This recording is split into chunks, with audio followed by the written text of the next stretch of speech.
네, 오늘 우리에게 주신 하나님의 말씀 함께 보겠습니다. 빌립보서 2장 1절 함께 보겠습니다. 1절 주보에는 4절까지 나와 있는데요, 조금 이 내용들을 좀 자세하게 나눠서 설교를 하려고 오늘은 1절만 보도록 하겠습니다. 우리 한 목소리로 읽어주시면 감사하겠습니다. 시작. 그러므로 그리스도 안에 무슨 격려나 사랑의 무슨 위로나 성령의 무슨 교제나 무슨 자비와 긍휼이 있거든. 기도하고 말씀 나누겠습니다. 주님, 오늘 주님을 사랑하시는 귀한 성도님들이 주 앞에 나와 예배 드립니다. 이 예배를 받아 주시옵소서. 모든 성도님들의 심령과 가정 속에 오늘 주의 생명의 말씀이 죄와 사망과 모든 갈등과 모든 아픔의 문제들, 그리고 기도 제목의 문제들 속에 주님을 발견하는 역사로 하나님 나아갈 수 있도록 하나님 주의 뜻이 이루어지는 삶이 되도록 주님 이끌어 주시옵소서.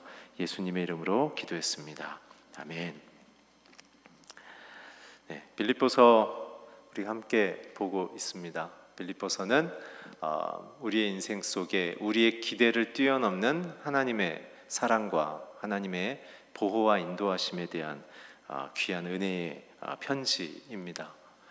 특별히 지난 주일까지 세 번의 설교를 통해 1장을 저희들이 깊이 보았는데요. 빌립보서의 전체의 주제는 잘 기억하고 계시겠지만 성숙과 기쁨이라는 두 가지 키워드입니다. 성숙은 하나님이 내 인생의 결정권자라는 것을 고백해 나가는 것이 신자의 성숙이다. 내 인생의 모든 인생의 사건과 상황에 대하여 하나님의 결정권을 내어드리는 방식이 성숙이라고 말하는 것이다. 그리고 신자가 얻을 수 있는 최상의 기쁨은 무엇인가? 하나님의 뜻이 내 인생에 이루어지는 게 가장 큰 기쁨이다 라는 것이 사도 바울이 우리에게 주는 이야기죠. 그 성숙과 기쁨이 우리에게 더 강력하게 파고드는 이유는 사도 바울의 처지가 지금 편안하고 부요하고 안전한 상태가 아니라 지금 사형 선고 직전이고 매를 맞아 몸은 거의 부서지는 상태고 감옥 안에서도 황제 근위병들 4명에게 묶여 있어 뼈가 부러질 듯 숨이 막힐 듯 햇빛이 들어오지 않는 그 지하 감옥에서의 마치 풍전등화와 같은 어떻게 될지 모르는 굉장히 불안한 삶 속에서도 사도 바울은 기쁨을 이야기하고 있다는 것이죠. 왜 그럴까요? 신자들은 자신의 삶의 상황으로 자신의 신앙을 보상받지 않기 때문에 그런 것입니다. 어려워도 주님과 함께하는 것, 내 인생에 빛이 없어도 주님이 나의 빛이 되시는 것을 고백하는 인생인 것이죠. 오늘 그래서 이 과정 속에 지난주에는 고난 속에서 주님을 바라보라는 메시지를 사도 바울이 우리에게 던지는 모습을 보여줍니다. 1장은 그렇기 때문에 내게 찾아온 고난과 환난 속에서도 하나님의 뜻을 이루는 기쁨을 놓치지 말라는 메시지를 던지고 있고요. 그러면서 2장으로 오늘 넘어오죠. 2장이 시작되는 부분은 바로 그러므로라는 접속사입니다. Therefore 뭐죠? 결국은 앞에 있는 모든 내용을 핵심 정리해 주겠다라는 거죠. 이 앞에 있는 그러므로를 받는 그 모든 내용에 그 일이 가능한 이유는 바로 그리스도의 마음을 사도 바울이 품었고 있기 때문에 그런 거예요. 바울이 뭔가를 예정된 황제와의 뒷거래나 누군가의 실력자가 자기를 뒤를 봐주겠다는 약속을 받은 게 아니라 바울은 이제 죽기 직전이고 우리가 지난주 설교에서 함께 들으신 것처럼 내가 살든지 죽는다면 내가 그렇게 뵙고 싶었던 주님 앞에 즉시 가기 때문에 오히려 나는 기쁘고 오히려 나는 인생이 너무 그걸 희망한다. 그러나 내가 살아야 될 이유가 있다면 복음은 들었으나 여전히 복음의 내용대로 살지 못하고 있는 자신들의 힘겨루기에 바쁜 이 빌립보 교회의 두 리더십을 따르는 이 두 개로 쪼개져 버린 누가 더 큰 장가를 싸우고 있는 이 진짜 답답한 현실을 보며 바울이 내가 이렇게 매를 맞고 내가 이렇게 죽을 고비를 겪으면서 살아 있어야 될 이유가 있다면 너네들에게 진정한 복음의 삶이 뭔지를 가르치기 위한 것이니 그것이 필요하다면 나 또한 기쁘다 라고 생각하는 메시지를 듣는 것이죠. 그러면서 바울의 중심된 고백은 이 모든 것이 내 안에 있는 지식이나 실력으로 나오는 게 아니라 내 안에 있는 그리스도가 그 모든 것의 원천이다라는 것을 말하면서 이제 로마 시대의 모든 황제로부터 원로회와 모든 정치인들과 지성인들의 마음을 뒤흔들어 버리는 대목인 이 빌립보서 2장이 시작되는 것입니다. 그래서 사도 바울은 갇힌 자 같으나 자유로운 자로, 죽을 자 같으나 생명을 이미 풍성히 누리는 자처럼의 그 당당함의 모습을 가질 수 있는 이유는 뭐냐면 오늘 그 therefore, 그러므로로 이제 집중하며 파고들게 될 오늘 설교와 다음 주 설교와 그 다음 주 설교에 이어서 세 가지로 통해서 우리에게 예수의 마음을 품으면 고난이 와도 핍박이 와도 실패가 있어도 나는 승리자, 나를 승리케 하시는 신실하신 하나님과 나는 함께 한다라는 그 능력, 성도의 능력을 얻을 수 있다는 것이죠. 그리스도의 마음을 갖는 것이죠. 그래서 1장 전체에서 사도 바울은 우리에게 가르치고 있는 것은 무엇이냐면 모든 행동의 근거가 예수 그리스도를 지키고 믿는 것이라는 사실을 사도 바울은 강조하고 있는 것이에요. 다시 말씀드려요. 신자가 해야 될 유일한 일이 있다면 내 모든 행동의 근거가 예수 그리스도를 지키고 믿고 살아가는 것 외에는 아무것도 없다. 결국 이것을 조금 더 자세히 얘기해 드리면 교회 안에서 성도들이 가져야 될 이 virtue, 이 삶의 목표와 기준이 무엇인가는 두 가지인데요. 신자의 고상함에 기초하지 않는다는 거예요. 내가 갖고 있는 학력, 내가 갖고 있는 재력, 내가 갖고 있는 사회적인 네트워크로 성도들이 완성되지 않는다는 거예요. 오직 무엇인가? 교회 안에서는 배운 자나 못 배운 자나, 가진 자나 못 가진 자나, 성공한 자나 실패한 자나 예수 앞에 다 똑같습니다. 교회가 망하는 굉장히 위험한 상태는 교회 안에서 계급을 자꾸 만들려는 거예요. 학벌로, 재력으로, 사회적인 유명도로 자꾸 성도들 안에 그룹을 형성하려는 것은 그것은 예수를 믿고 있는 공동체가 아니라는 사실이죠. 여러분, 저와 여러분 굉장히 훌륭하시잖아요. 그렇지만 그렇게 이룰 수 있는 그 영광의 자리가 주님의 자리보다 높지는 않지 않습니까? 그렇다면 우리는 교회의 머리 대신 주님 앞에 내게 그렇게 재능을 주시고 실력을 주신 그 근원 되신 주님을 기억해야 되는 것이죠. 따라서 교회 안에 성도들이 지켜야 될 virtue는 무엇이냐면 그리스도와의 연합을 통해서만 나는 존재하며 살아가며 명예롭게 된다는 사실을 잊지 마셔야 되는 거예요. 저와 여러분은 그리스도로 인하여 생명을 얻었고 그리스도로 인하여 삶의 목표와 가치를 발견했으며 그리스도를 향하여 헌신하는 것밖에 할 것이 없는 것이에요. 그렇기 때문에 사도 바울은 자기 목숨을 걸고 지금 얘기하는 거예요. 내가 좀 죽어도 주의 영광이요, 살아도 주의 영광입니다 라는 이 그리스도만의 연합이 자기의 인생과 사회생활의 모든 것의 기초며 모든 것의 목표가 되는 인생. 그래서 오늘 1절, 다음 주에 할 2절의 이 본문을 보면 한글로 보면은 너무 복잡해요. 이게 막 뭐와 격려와 뭐 사랑과 위로나 그러니까 이게 뭔 말인가 싶어서 여러분들에게 아주 명쾌하게 보여드리려고 이 두 절의 본문을 이렇게 좀 정리해 보여드립니다. 먼저 1절은요, 그리스도 안에서가 가장 중요한 단어예요. 그리스도 안에 있는 것이 가장 중요한 것입니다. 그 그리스도 안에 있을 때 우리가 어떠한 격려를 하던, 어떤 사랑의 위로를 하던, 교제를 하던 자비의 긍휼이 있는 것이 의미가 있다는 거예요. 여러분, 뒤에 격려와 사랑의 위로와 교제와 또 자비와 긍휼은요, 예수님 없어도 사람들이 연민을 가지면 할 수 있는 일들이에요. 연민을 가지면. 그 때문에 성경에서 바울은 정확히 지적해내는 거예요.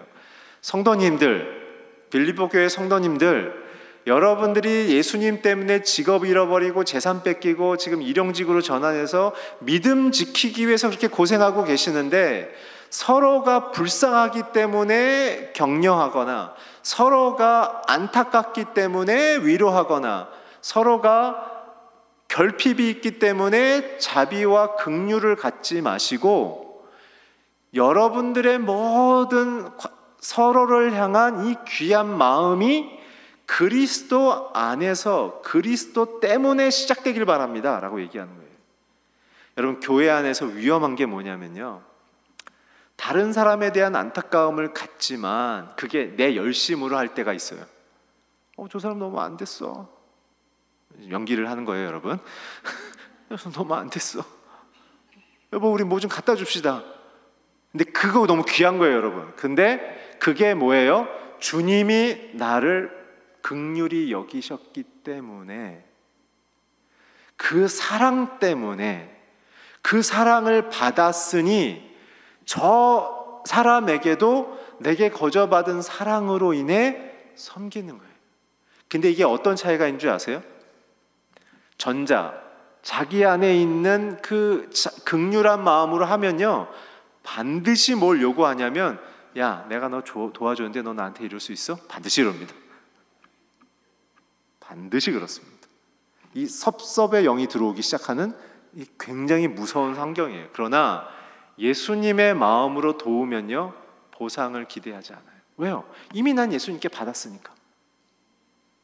제가 왜 저래? 아니에요. 쟤 저럴 수 있어. 도움 받고도 제가 저렇게 헛소리 삑삑할 수 있어. 이렇게 생각하는 게 진정한 그리스도 안에 있는 자들의 마음인 거예요. 두 번째 2절은요, 그래서 너희는 그리스도 안에 있는 너희는, 다음 주 설교긴 하지만 한 마음을 가져라고 얘기하세요. 그 마음은 이제 다음 주에 설명드릴 겁니다. 오늘은 1절에 대한 이야기를 할 거예요. 오늘 저는 1절 통해서 조금 많지만 그러나 크게는 딱 세 가지의 키워드를 얘기할 텐데요. 오늘 이 키워드를 통해서 저는 이렇게 기도하면서 이 설교를 준비했어요. 하나님, 사랑하는 우리 모든 교우분들, 오늘 이 빌립보서 2장 1절을 통해서 각자의 가정이, 우리의 순 공동체가 그리스도 안에서 기쁨의 관계를 이루게 해주십시오. 우리가 갖고 있는 서로를 향한 취향이 맞거나 뭐 고향이 맞거나 성향이 맞아서 친해질 수 있죠. 그거 나쁜 거 아니에요, 여러분. 그러나 그것을 뛰어넘는, 그리스도가 우리를 붙잡으신 것처럼 우리가 서로에게 그 붙드심을, 우리도 주님을 붙잡는 방식으로 서로를 주님께로 연결해가는 그 기쁨의 관계. 다시 말해, 각자에게, 내게도 내 가족들에게도 우리 순공동체 안에도 하나님의 뜻이 모두에게 이루어지는 그 기쁨을 맛보는 공동체가 되기를 소망합니다. 만나서 사람들이 좋은 걸로 만나는 것은요, 여러분, 아무런 영향력이 없어요. 사람들이 좋아서 만날 수 있지만 만났을 때 우리가 어떻게 그리스도 안에서 하나 될 수 있을 것인가. 그거 놓치면요, 다 자기 흥 따라, 자기 만족 따라, 자기 취향 따라 신앙생활 하다가요, 나중에 사단의 공격을 받고 어째 이럴 수 있습니까? 라는 엉뚱한 얘기 하게 됩니다. 오늘 그래서 이 사도 바울의 가르침을 저와 여러분이 마음에 새기면서 우리가 주님의 뜻을 이루어가는 기쁨의 공동체, 기쁨의 가정이 되길 주의 이름으로 축원합니다. 첫 번째로는 1절에 보면 무슨 격려나 라고 있죠. 다른 개역개정에서는 권면이라는 말이 있어요. 첫 번째는 그리스도 안에서 서로 격려하고 권면하라는 것입니다. 이 격려, 권면의 정의는요, 사도 바울이 고린도전서 1장 10절에 자세히 기록하고 있는데요, 그 1장 10절의 내용은 딱 한 가지입니다. 우리 한번 같이 읽어볼까요? 시작. 형제들아, 내가 우리 주 예수 그리스도의 이름으로 너희를 권하노니 모두가 같은 말을 하고 너희 가운데 분쟁이 없이 같은 마음과 같은 뜻으로 온전히 합하라. 잘 보세요. 예수의 이름으로 모이라는 거예요. 사람의 이름으로 모이면요, 항상 사단이 나게 되어 있어요. 여러분들의 가정, 우리의 순 공동체가 예수님을 중심으로 모이기를 주의로 축복합니다. 모이면 예수의 이름만을 높일 때 우리 안에 예수님의 임재가 있고 사랑이 있고 회복이 있는 거예요. 그래서 우리는 어떻게 격려해야 되는가? 분열하지 말고 예수님으로 하나 되자고 서로 이야기해야 돼요. 그래서 여기 나오죠, 사도 바울의 이야기가. 같은 말을 하라는 거예요. 같은 말. 무슨 말? 성경에서 약속한 말만 고백하라는 거예요. 의심의 말, 절망의 말, 부정의 말이 나오면 모든 가족들이, 모든 순원들이 그 사람을 예수 그리스도의 사랑으로 격려하고, 그렇게 마음이 들 수 있지만 주님은 당신과 함께하며 당신을 복주시며 당신을 새롭게 변화시켜 갑니다. 나도 그랬어요 라고 같은 말을 하라는 거예요. 주님이 어떠한 분이신지. 그리고 너희들 가운데 분쟁 없이 같은 마음과 뜻으로 합하라. 분열하지 말고 한 마음을 가져라. 지금 빌립보 교회는 뭐예요? 두 여성 리더십들의 사역에 대한 견해와 열심 때문에 갈라버렸잖아요. 가만히 생각해 보세요, 여러분. 주를 위한 헌신은 귀하지만 그 사역이 예수님보다 귀하진 않지 않아요? 그렇죠? 그 사역 예수님 때문에 하는 거 아니에요? 근데 예수님보다 가끔은 사역하는 내 자신에 몰입하는 경우들이 있다는 거죠. 저는 목회하면서 그러한 유혹에서 저 자신을 철저하게 격리시킵니다. 내 말대로 사람들이 하지 않았을 때 제 마음이 불편하지 않기. 왜 그럴까요? 교회의 주인은 예수님이기 때문에 그래요. 제가 주인이에요? 아니에요, 여러분. 그런 생각하지 마세요. 교회의 주인은 예수님이세요. 저는 그분의 종놈이에요, 종놈.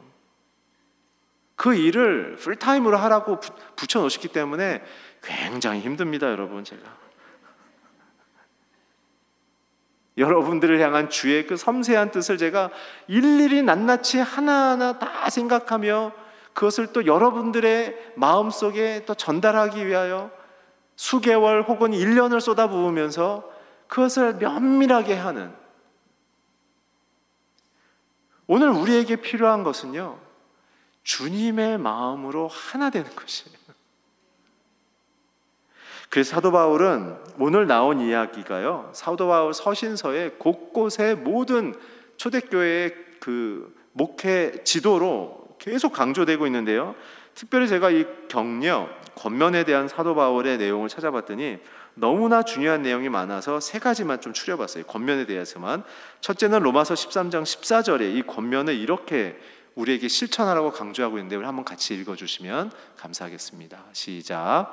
오직 주 예수 그리스도로 옷 입고 정력을 위하여 육신의 일을 도모하지 말라. 어떤 것을 격려해야 되냐면 예수의 옷을 입으라는 거예요. 옷을 입는다는 건 뭐냐면 신분의 전환을 뜻하는 것입니다. 이제는 정력의 옷을 버리고, 정력은 뭐죠? 하나님이 아니라 내가 주인이라고 얘기하는 게 정력이에요. 성경에서 말하는 게. 이 정력이라는 것은 하나님이 주인이 아니라 내가 주인 되기예요. 하나님의 뜻을 추구하는 게 아니라 내 뜻을 이루려 하는 것이 정욕이라고 얘기하는 거예요. 근데 예수의 옷을 입으라는 것은 하나님의 뜻이 내 인생에 가장 중요하다고 얘기하라는 거죠. 그래서 오늘 제가 그것을 약간 패러프레이징 해드리는 거예요. 바울이 얘기한 예수의 옷을 입으라는 얘기는 저와 여러분의 우선순위 바꾸기예요. 내 인생의 가장 중요도가 예수 그리스도의 명령인가를 생각해 보세요. 예수 그리스도가 이렇게 살라고 말하신 것을 내가 정말 사랑하고 그것을 이루어가길 원하는가? 사도 바울이 가정 안에서, 순 공동체 안에서 큐티 나눔하며 함께 교제하며 생활을 할 때 서로에게 끊임없이 권면해야 될 건 당신의 우선순위가 예수입니까? 당신의 우선순위가 예수님의 질서입니까? 명령입니까를 서로 끊임없이 격려하라는 거예요. 자기의 욕구를 이루려는 신앙이 아니라 주님의 통치와 주님의 이 생명의 구원을 이루는 직장인, 연구인, 그리고 사회인으로서 어떻게 내게 주신 잡 안에서, 내게 주신 가정 안에서 내가 어떻게 인격적으로 사람들에게 주님의 우선순위를 보여주고 말할 것인가. 이게 서로를 향한 권면의 중요한 내용이라는 거예요. 당신 그거보단 이렇게 하는 게 좋겠어요. 왜냐하면 성경이 이렇게 말하고 있어요. 그게 순 예배가 돼야 되는 거예요. 내가 정말 내 욕구는 이렇지만 성경에서 이렇게 말하고 있기 때문에 내가 너무 갈등해요. 이거 하면 내가 많은 걸 포기해야 되는데 그래도 이렇게 할 수 있게 기도해 주세요. 이게 순 예배 안에서의 격려인 거예요. 두 번째 격려는 무엇이냐면 마가복음 8장 34절에 36절인데요. 우리 함께 자막을 읽으시겠습니다. 시작. 무리와 제자들을 불러 이르시되 누구든지 나를 따라오려거든 자기를 부인하고 자기 십자가를 지고 나를 따를 것이니라. 누구든지 자기 목숨을 구원하고자 하면 잃을 것이요 누구든지 나와 복음을 위하여 자기 목숨을 잃으면 구원하리라. 사람이 만일 온 천하를 얻고도 자기 목숨을 잃으면 무엇이 유익하리요? 두 번째는 예수 닮기예요. 예수 닮기. 자기의 십자가를 지고 따라오라. 서로에게 예수를 닮고 있는지를 격려하셔야 되는 거예요. 그럼 도대체 예수님을 닮는다는 게 무엇인가? 저와 여러분의 성품과 비전이 변화되는 거예요.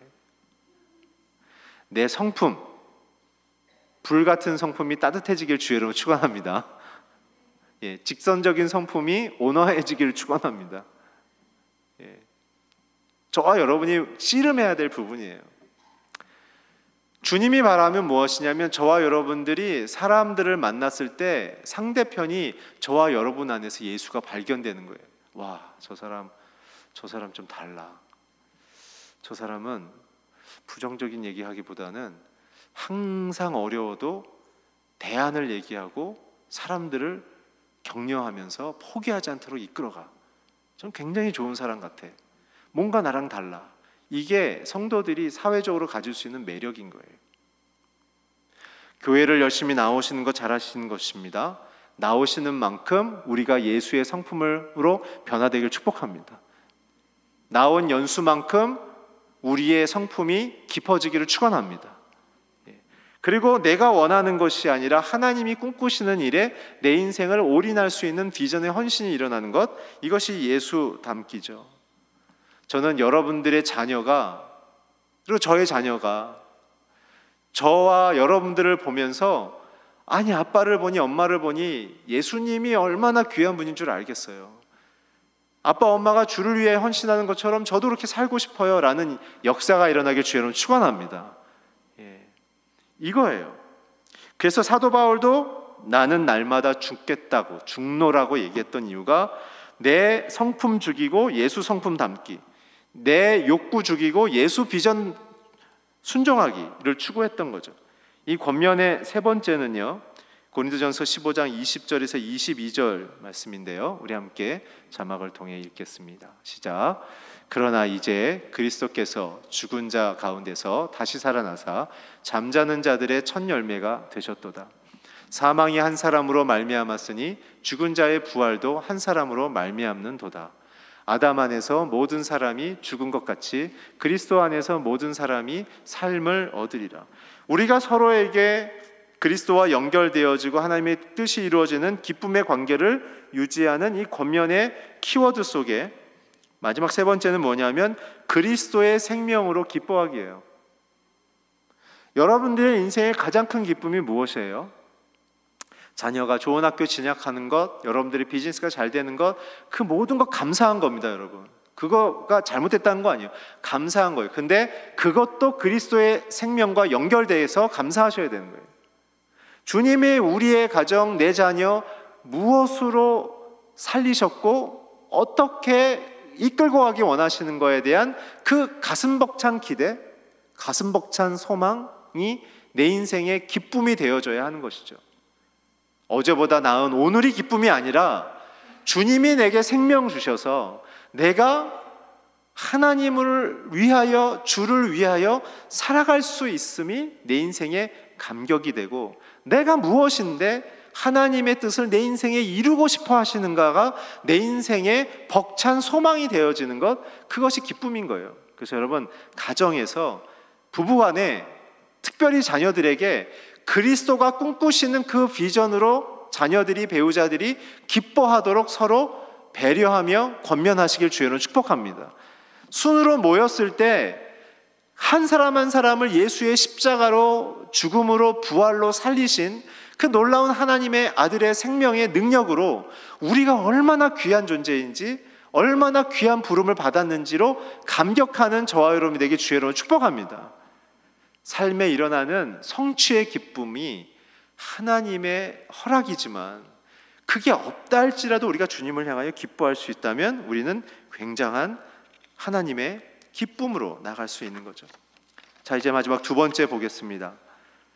무슨 격려 다음에 사랑의 무슨 위로나 성령의 무슨 교제나, 위로와 교제에 대한 키워드를 사도 바울이 던지면서 말해요. 이 내용은 로마서 12장 5절부터 15절까지 사도 바울이 자세하게 설명하고 있어요. 사랑의 무슨 위로, 성령의 무슨 교제, 사랑의 위로, 성령의 교제. 이 뜻은 뭐냐 하면 그리스도의 사랑에 기초한 인격적인 성도 간의 관계 안에서의 위로를 얘기하는 거예요.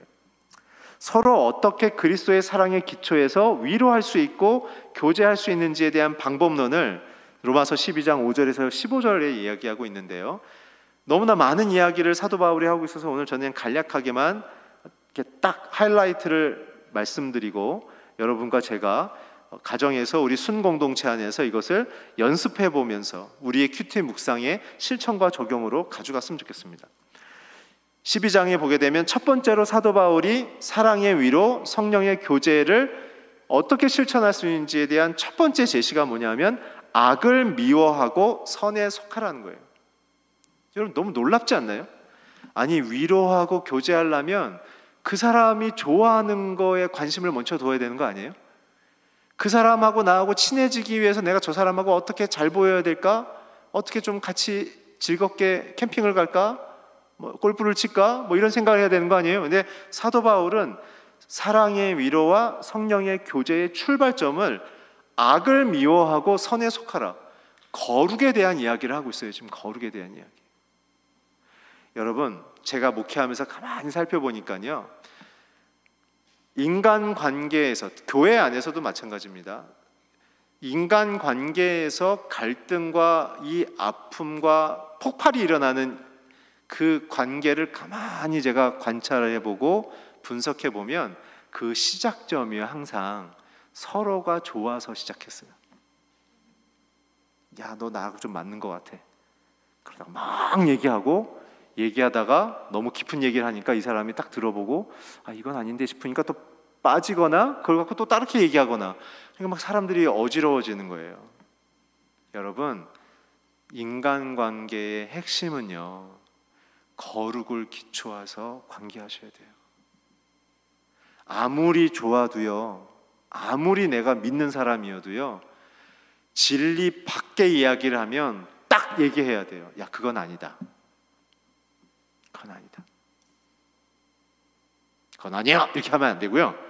야, 그건 아니지 않냐. 근데 대부분 사람들은 뭐예요? 아, 옛날에 나 많이 도와줬으니까 저것도 어떻게 좀 손 좀 잡아줘야 되지 않나? 이러한 인간관계 속에서의 헤게모니에 빠져갖고 진리를 떠나 관계가 굉장히 많아요. 교회 안에도 많습니다. 그래서 저는 여러분들에게 부탁을 드리는 것은 예수님을 중심으로 교제하십시오.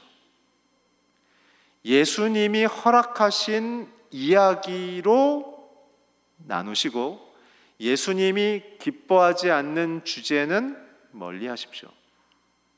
가끔 사람들이 친해지는 방법이요, 굉장히 부정적이고 굉장히 안 좋은 배드 뉴스를 야, 너만 알아 그러면서 얘기하면서 누군가를 도마 위에 올려놓고 채 썰고 갈고 했다가 다시 조합하였다, 이렇게 뭐 이런 작업을 하면서 너와 나는 하나다라는 이게 사회 정치인들이 쓰는 야합의 방법을 통해 사람들이 친해지는, 본의 아니게 그런 일들을 해요. 왜냐하면 다 죄성이 있으니까. 다 우리 안에 어둠이 있고 죄가 있으니 부정적인 얘기를 하면 뭐가 있는 것처럼 다 마음이 합해지는 그러한 이상한 일들이 있거든요. 사도 바울이 오늘 얘기하는 거예요. 진정으로 기쁨, 하나님의 복이 이루어지는 인생은 악을 미워하고 선에 속한다. 거룩한 주님의 기준을 포기하지 않는다는 거예요. 여러분, 사람들을 만날 때 철저히 주님의 기준을 갖고 만나십시오. 예수님도 수제자인 베드로가 주는 그리스도의 살아계신 하나님의 아들이십니다 그랬을 때 잘했지만 그거 성령께서 너에게 알려주신 거다라고 얘기했고, 예수님이 내가 십자가에 달려 죽어야겠다, 예수님의 그 사역의 본질을 나눴는데 안 됩니다, 제가 허락 못합니다 그랬더니 주님이 뭐라고 하셨어요? 사단아 물러가라 그러죠. 수제자인데 하나님의 진리 안에서 관계를 해야 다음이 있는 거예요. 여러분, 관계의 균형을 빨리 회복하시길 주여로 축원합니다. 두 번째, 사도 바울이 말하는 사랑의 위로, 성령의 교제의 실천 방법은 두 번째 뭐냐면 형제 우애, 서로를 존중을 먼저 하라는 거예요. 대접받고자 하면 대접받고 싶은 대로 먼저 대접을 하라는 것이죠. 특별히 형제 우애 안에 있는 이 헬라적 원어의 뜻은 균형 잡기예요. 균형 잡기. 치우치지 않고 기준 잡고, 그러나 서로를 리스펙트하면서. 그래서 순 모임 속에 가정에서 가족 간에 얘기할 때 특별히 가족 안에 이런 실수하지 않길 바랍니다. 네가 뭘 알아서 얘기해 이러든지 내가 다 알아서 할게 이런 얘기는 하지 않길 바랍니다. 그럼 말하는 사람이 너무 상처를 받아요. 순 모임 안에서도요, 이런 얘기 안 하셨으면 좋겠어요. 그 옛날에 나도 그거 해봤는데요. 그런 거죠. 막 아픔을 얘기하고 하면 어떻게 해요? 그거 옛날에 나도 경험했는데 그거 괜찮아요, 될 거예요. 여러분들이 어려움을 겪을 때 그런 얘기하는 사람 보면 어떻게 했었죠? 때려주고 싶지 않으셨어요? 내가 답을 알고 있을지라도 리스펙트하는 거예요. 너무 어렵겠다고, 너무 힘들겠다고. 세 번째는 사도 바울의 이야기입니다. 부지런함으로 열심으로 주를 섬기라는 거예요. 여러분, 사랑의 위로, 성령의 교제의 관계의 가장 중요한 이 중심 잡기의 축은요, 주님을 위한 헌신이에요. 여러분, 우리끼리 친해져서 뭐 할 거예요? 우리의 친함의 목표가 뭐죠? 주님을 위한 헌신 아닌가요?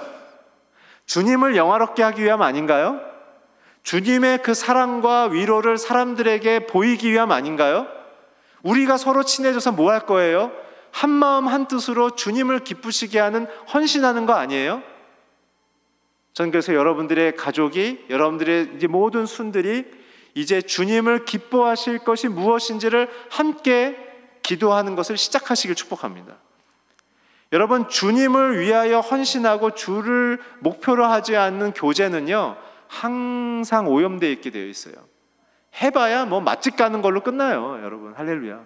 가봤니? 아니, 가보자. 고마워. 이게 다예요. 맛있는 거 먹어도 좋죠. 근데 그 맛있는 식사의 대화 속에 우리가 어떻게 주를 닮을 것이며 어떻게 주를 섬길 것인가, 어떻게 잃어버린 영혼들을 주께로 인도할 것인가에 대한 깊은 헌신의 이야기. 여러분, 사람들이 가장 기쁜 이야기는요, 사람들이 살아나는 이야기예요.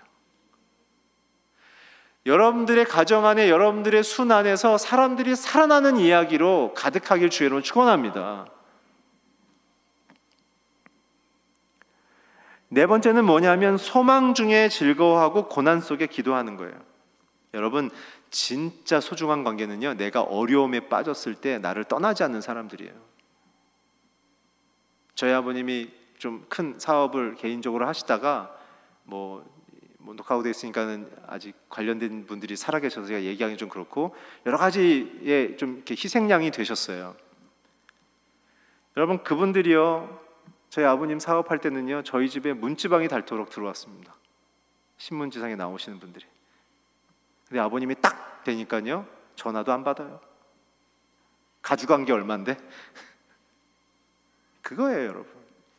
진짜 사람들의 성령 안에서의 공동체의 관계는요, 내가 어려웠을 때 함께 소망을 품고 기도해 줄 수 있고, 고난 속에서 함께 자리를 지켜줄 수 있는 사람이 진짜예요. 진짜. 우리 순에서, 우리의 각자의 가정에서 어려웠을 때 같이 붙잡고 기도해 주는 관계가 되게 주의 여러분 축복합니다. 다섯 번째는요, 성도들의 필요를 공급하고 대접하는 것에 인색하지 말라고 얘기해요. 여러분, 매번 과하게 하는 것도 좀 이상합니다. 그러나 기도하다가 꼭 필요할 때 하는 것 중요해요. 꼭 필요할 때 하는 것. 왜냐하면 하나님은 우리 안에 허락하신 이 물질과 이 모든 자원들을 우리만을 위해서 쓰는 것이 아니라 성경적인 원칙이 있습니다. 첫째는 자기 가정을 위해서 쓰고, 필수품을 위해 쓰고, 두 번째는 남는 것으로 교회 공동체와 교우들을 위해서 내놓도록 성경은 우리에게 원칙을, 재정 원칙을 이야기하고 계세요. 그렇게 했을 때 하나님은 재정을 더 맡기시는 거죠. 자기만을 위해서 쓰기 시작하면 하나님이 딱 필수품만 주고 나머지는 싹 마르게 하실 거예요. 왜냐하면 주님은 이 자원들을 통해 서로를 블레싱하는 관계로 모두를 사용하길 원해서. 그래서 누가 하나님의 자원을 많이 관리할 수 있는가? 하나님의 뜻에 대한 비전에 헌신한 자들만 하나님이 자원을 부으세요. 제가 목회하면서 굉장히 진짜 놀라운 경험을 수도 없이 한 게 뭐냐면, 여러분들이 제 설교를 들어보셔서 아시면 제가 언제 헌금하라는 얘기합니까? 저는 안 합니다. 그렇지만 목회적인 필요들이 있어서 큰 목돈들이 필요할 때가 있어요. 교회에서 제가 20년 목회하면서 많은 경우가 있죠. 하지만 저는 성도들에게 요청하지 않아요. 기도해요, 혼자. 그럼 너무 놀랍게도요, 여러분, 전혀 그 일에 상관없는 성도들이, 그리고 헌신자보다는 교회 안에서 별로 그렇게 안 하시는 분들 중에서도 갑자기 어느 날 저한테 와가지고 헌금을 하세요. 작지 않은 돈이에요. 수천에서 몇 억들 들고 오시는 분들이 계세요. 그래서 제가 깜짝 놀랐어요. 그럼 저는 그거 갖고 왔다고 다 받지 않거든요. 들어보고 아니면 전 돌려보내요. 아니에요, 헌금하지 마세요 라고 얘기해요. 근데 이분들을 보면 이런 거예요. 아, 목사님, 주님이 제 기업을 복 주셔서 상장됐는데 제 몫에 대한 이게 이만큼 나왔어요. 기도하다가 뭔가 하나님 교회에서 쓰실 일이 있을 것 같아서. 근데 그때 우리가 그 도시 안에서 이 독거노인들, 그리고 노숙자들, 그 다음에 이 홈리스 피플들, 그리고 이 장애우 가족을 둔 어려운 분들을, 진짜 극빈자들을 돕는 일들을 해야 되는데 시드머니가 없었거든요. 아직 공개하지도 않았는데 딱 온 거예요. 이게 정말 너무 놀라운 일이 많아요. 근데 여러분 기억하세요. 부지불식간에 천사를 대접한 일들이 있다라는 이야기가 기록된 것처럼, 여러분들 마음속에 하나님 앞에 깊이 기도해보고 감동이 있을 때 성도들을 위한 도움과 돌봄들을 나누실 수 있는 그러한 사도행전적 공동체가 됐으면 좋겠어요. 여섯 번째는 박해하는 자를 축복하고 저주하지 말라고 얘기해요. 여러분들을 힘들게 하는 사람들을 향하여 독화살을 쏘지 마십시오. 성도들은 그러면 안 됩니다. 성도들은 자기를 박해하는 자를 오히려 축복하며 하나님 그에게 복 주십시오 얘기하며 저주하지 않고 깨끗한 마음과 깨끗한 말과 깨끗한 태도로 자신을 지키는 거예요. 왜 그런 줄 아세요? 사람들이 모를 것 같죠? 저와 여러분이 겪고 있는 여러 가지의 이 어려운 문제들 속에 저 사람이 어떻게 반응하나, 어떠한 인격을 보이나, 어떠한 신앙의 스탠스를 갖고 있나 다 지켜보고 있다니까요. 그래서 그 순간 박해하는 자 앞에서 도살장에 끌려가는 어린 양과 같이 예수님도 불법을 저지르는 모든 정치 리더십들 앞에 재판 가운데 말하지 않고 그 불법 속에 주의 뜻을 이루도록 자기를 내어주신 것처럼, 성도들은 불법과 오해와 모함 속에 있다 할지라도 그 자리를 지키며 겸손히 오히려 자기를 돌아보며 하나님의 뜻이 이루어지기를 기다리는 마음으로 있으면 언젠가는 하나님의 때가 와서 그 모든 것이 드러나게 되어 있어요. 그런 순간 어떻게 됩니까? 두 가지가 나타나요.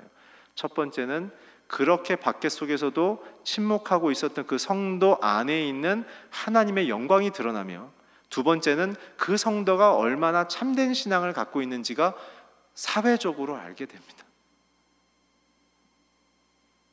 냄비처럼 순간순간 마음은 어려우실지라도 내뱉지 마시고 주 앞에 엎드려지시길 축복합니다. 그러면서 성도들은 명예를 얻어가는 거예요. 그러면서 성도들은 참된 진실한 신앙으로 사람들을 감동시켜 가는 거죠. 마지막으로는 즐거워하는 자들과 함께 즐거워하고 슬퍼하는 자들과 함께 슬퍼하는 것이 성도입니다. 목회하면서 제가 배운 것이 있다면 축하할 자리는 안 가도 돼요. 그냥 전화해서 너무 축하한다고 얘기하면 돼요. 근데 눈물이 있는 자리는 함께 머물러야 됩니다. 저는 장례식을 굉장히 중요하게 생각해요. 그래서 아픈 분들 장례식, 왜냐하면 저희 어머님이 20여 년 넘게 투병을 하셨기 때문에 그 아픈 분이 있는 가족 전체가 어떤 일을 겪고 있는지 저는 너무 잘 알고 있거든요. 그냥 단순히 아프다가 아니에요. 그거는 너무나 무거운 숙제들이 많습니다. 그렇기 때문에 성도들이 사랑의 위로와 성도의 교제가 깊어지면 값싼 위로를 하지 않아요. 잘 될 거야, 기도해봐. 여러분, 죄송합니다, 용서하십시오. 제일 짜증나는 이야기입니다. 진짜 기회를 겪은 성도들은요, 조용히 그 옆에 가서 함께 있어줘요. 그냥. 저는 그래서 제가 철이 없었을 때는 병원 신방 가면 이렇게 막 위로의 성경의 말씀을 많이 말씀드리려고 했는데, 제가 조금 철이 든 다음에 목회를 하면서 제가 한 것은 무엇이냐면, 저는 병원 가면 그냥 딱 앉아서 손잡고 가만히 한두 시간 앉아 있어요. 이렇게. 그리고 오늘 식사는 잘 하셨어요? 얘기를 들어주는 거예요. 얘기를. 그리고 힘들어서 주무셔도 옆에 자리 지켜주고 앉아있기. 여러분, 저도 입원을 해봐서 아는데요, 아파보지도 않은 사람이 와가지고 나을 줄 믿습니다 그러고 가면요, 아멘이지만 어떡하려고 저러시나 이런 마음이 들어요. 근데 제 위로가 되는 건 뭐냐면, 와서 손잡아주면서 저도 그랬는데요, 아유 힘드시죠. 그 마음이 굉장히 중요한 것이죠. 저는 여러분들의 가정과 우리의 순 공동체 안에 이제는 우리가 예수님을, 이전까지 믿어오셨던 그 예수님을 더욱 뜨겁게 사랑하심으로, 이제는 저희 공동체가 이 순교편을 통해서 새롭게 시작하는 가운데 정말 예수님이 꿈꾸시는 가정, 예수님이 꿈꾸시는 순이 됐으면 좋겠어요. 그냥 모이는 것으로 만족하는 것이 아니라, 이제 우리가 모이게 되면 주님의 마음을 함께 나눌 수 있도록 서로 격려하는 거죠. 우선순위 바꿀 수 있도록 예수의 옷을 서로 입혀주고, 우리의 성품과 비전이 바뀌도록 서로 예수 닮기를 격려하고 축하해주며, 예수의 생명이 우리에게 가장 큰 기쁨임을 고백하고 포기할 수 있는 용기를 갖도록 도와주고, 사랑의 위로와 성령의 교제를 서로 마음을 나누며 실천할 수 있는 이 구체적인 서로를 향한 진지한, 집중하는, 소중히 여기는 관계가, 서로를 향하여 매너리즘에 빠져있는, 내가 너를 오래 알았지라는 이 매너리즘에 빠져있는 이 무책임한 마음이 아니라, 오래 알면 오래 아신 만큼 더 깊이 이 사랑의 위로, 성령의 교제가 이루어지는 우리의 교회 공동체, 가정 공동체가 되길 주의 이름으로 축원합니다.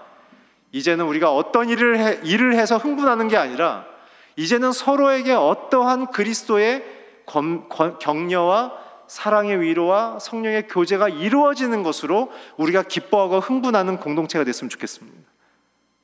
오늘 우리 안에 이제 새롭게 교회를 바꿔가며, 이제는 진지하게 주께서 명령하신 신앙의 내용과 이 공동체의 이 아름다움을 우리가 서로 묵상하며 기도하며 나아갈 때 오늘 저와 여러분의 가정과 주께서 세우신 이 아름다운 교회 속에 모두가 하나님의 격려와 사랑과 위로를 받는 아름다운 인생으로 살아가길 주의 이름으로 축원합니다. 우리 함께 기도하겠습니다. 이 시간에 기도할 때 각자의 가정을 주 앞에 올려드렸으면 좋겠습니다. 하나님, 사랑으로 뭉쳐진 가정입니다. 주께서 허락하신 가정입니다. 주께서 세우신 가정입니다. 오늘 우리 가정 안에 아빠가 주인이 아니라, 엄마가 주인이 아니라 예수님이 주인 되게 해주십시오. 모든 식구가 예수를 붙들고 예수를 고백하며 예수님과 하나 되어져서 모두가 예수의 사랑으로 더 깊어지는 가족 될 수 있도록 우리 가족 안에 주님이 임하셔서 우리 가정 안에 있는 관계의 아픔, 질병으로 인한 지침, 사회적인 실패를 통한 모든 두려움을 통해 모두 서로가 마음속에 무기력 속에 빠져 있다면 하나님, 오늘 우리 안에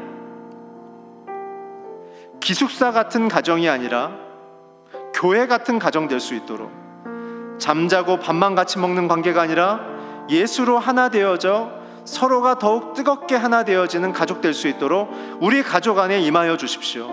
우리 가족 안에 있는 문제와 아픔과 상처와 절망과 두려움들이 오늘 예수 그리스도가 임하셔서 다 해결되게 하여 주시고, 대면대면한 마음과 서로를 향한 잃어버린 사랑의 열정들이 있다면 오늘 가족 간에 서로를 향하여 그리스도로 뜨겁게 하나 되어지며 치유되어지며 새롭게 변화되는 가족 될 수 있도록 우리의 가정을 지키시며 고치시며 예수 그리스도의 사랑으로 치유하며 회복시켜 주시옵소서. 우리 함께 통성으로 기도하겠습니다.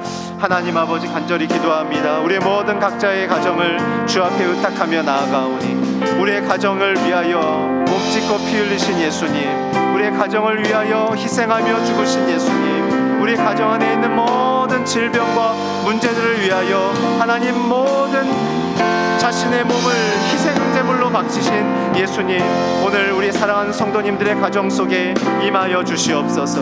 눈물로 기도하며 아픔으로 고통하며 신음하고 있는 모든 문제들 속에 오늘 주님의 은혜로 임하여 주셔서 하나님, 오늘 주님 주시는 이 기쁨의 관계로 회복되는 이 키워드들이 가정 안에 작동되게 하여 주시고, 서로 안에 모든 있는 관계의 아픔과 단절들이 치유되며 회복되게 하여 주셔서 주님 고쳐주시고 하나님 회복시켜 주시며 하나님 변화시켜 주시며 주를 향하여 나아갈 수 있는 아름다운 가정 공동체 될 수 있도록 하나님 붙잡아 주시옵소서.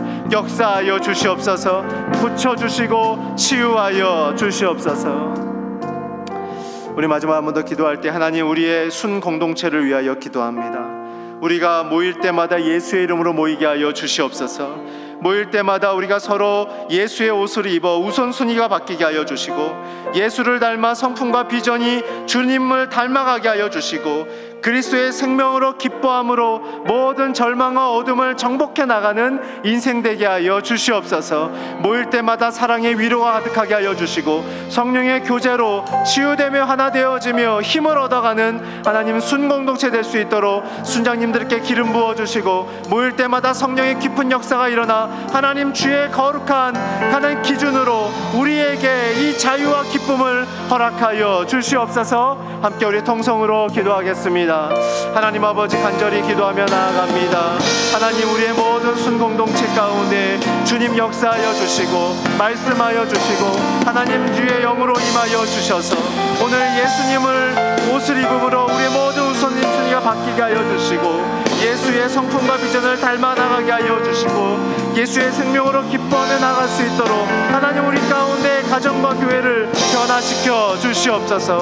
사랑의 위로 성령의 교제가 일어나서 우리 안에 있는 모든 형식적인 신앙들이 주님의 성품과 사랑으로, 목숨 건 사랑으로 서로를 향하여 나아갈 수 있도록 하나님 역사하여 주시고 임하여 주시고 함께하여 주시옵소서. 하나님, 주님의 그 놀라운 공동체로 우리의 가정과 교회가 변화되기를 원하오니 하나님 고쳐주시고 치유하여 주시옵소서.